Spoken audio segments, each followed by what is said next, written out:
नमस्ते, प्रणाम। ममता मौर्य के चैनल में सभी दर्शकों का स्वागत है। मेरी प्यारी प्यारी माताओं और बहनों को दिल से प्रणाम करती हूँ। एक बहुत प्यारा होली गीत लेके आई हूँ, प्लीज़ आप लोग जरूर सुनिएगा और सपोर्ट भी कीजिएगा।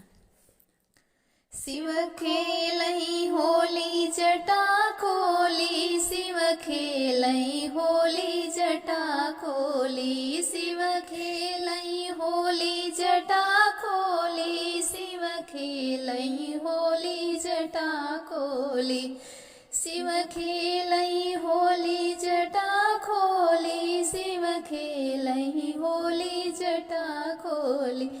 पहला होली कैलाश पर्वत पे खेले, पहला होली कैलाश पर्वत पे खेले।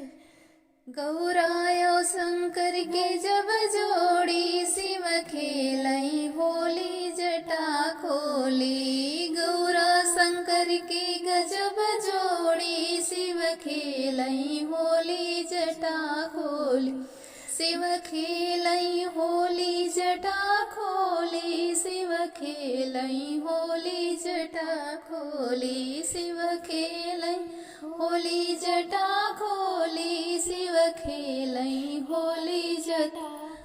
दूसरा होली अयोध्या में खेले, दूसरा होली अयोध्या में खेलई। अरे रामा सीता के गजब जोड़ी, शिव खेलई होली जटा खोली, शिव खेलई होली जटा खोली, शिव खेलई होली जटा खोली, शिव खेलई होली जटा खोली, शिव खेलई होली जटा खोली।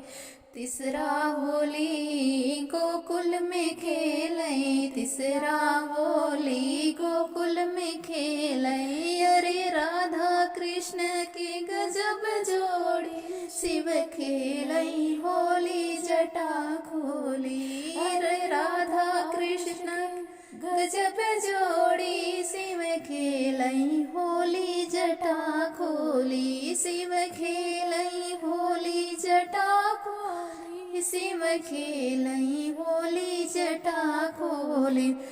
चौथा होली मंदिर में खेलई, चौथा होली मंदिर में खेल।